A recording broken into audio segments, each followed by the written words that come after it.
hello everyone! Nandito na naman ako sa kusina ko. Tingnan mo, nandito na naman ako sa kusina ko, guys.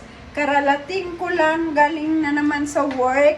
Hindi pa ako nakapagbihis. Yan yung outfit ko today sa work. Araw-araw ako nag-shirt ako doon sa work pag summer, guys. Akala nyo lang. Pero sa totoo lang, hindi yan yung video ko.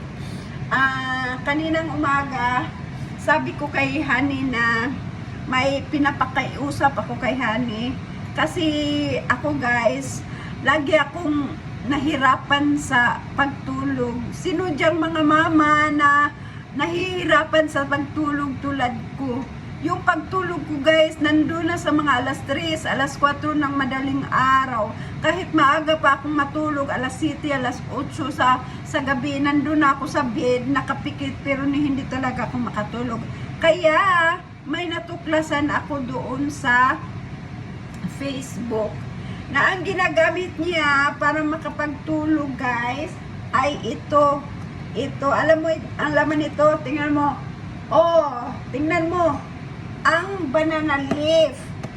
Banana leaf, guys, na-discovery ko, binasa ko doon sa ano ba yan? Sa Chrome, na ang banana leaf pala ay isang mabisang gamot para pampatulog. So, huwag nyong itapon pagkatapos nyong kumain ng banana. Huwag nyong tapon, guys. Gawin nyong tsaa bago kayo matulog. Ito, kaya naghanda na ako nitong mainit na tubig. Pinapakulo ko na yung mainit na tubig, guys.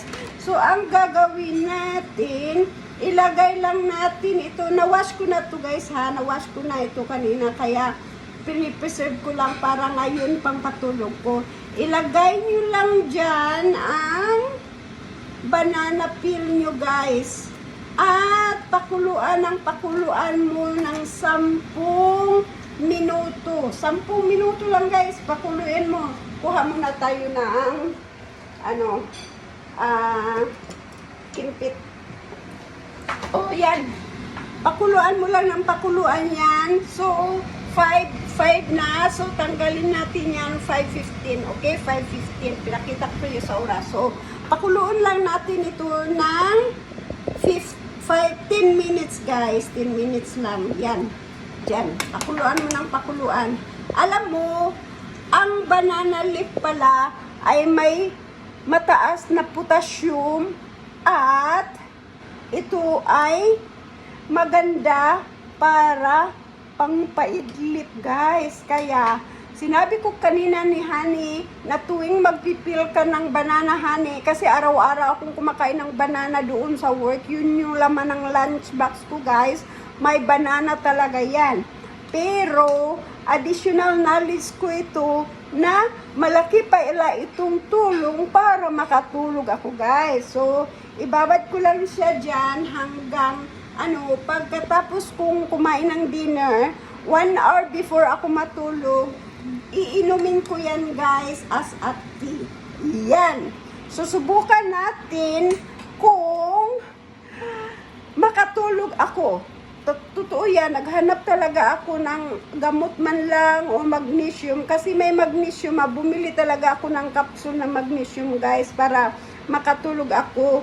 Pero, mahirap lagi tayong umiinom ng gamot. Kaya ito yung natural remedy, guys. Natural remedy na pampatulog. Hindi na tayo bibili ng mga gamot-gamot dyan kasi masama yan sa katawan. Kaya kung ano man yung mga organic na pwede nating makita sa loob ng bahay natin. Tulad nito, banana. Ang laki ng tulong pala pampatulog.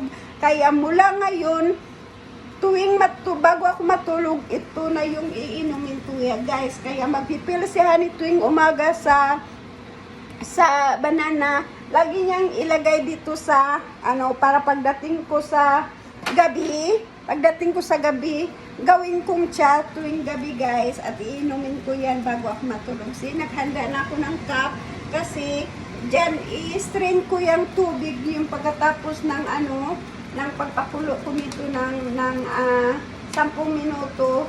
Yan. Lagyan mo lang ng isang cup din na So, kapag ito yung gagamitin ko, isang ganito lang din nga tubig, guys, ang ilagay mo sa banana peel mo, guys. Tapos, yun na rin dun yung lagyan mo pag ready ka nang uminom. Kaya, magandang tips na naman ito. Healthy tips and organic way. Mga mama dyan. At lalo na, hindi natin ito binibili sa mga butika-butika dyan. Ginagawa natin ito sa bahay. Laking tulong sa mga mama, may mga bata na hindi makatulog. So, ito na yung gawin nyo. Organic banana tea. Okay? Bye!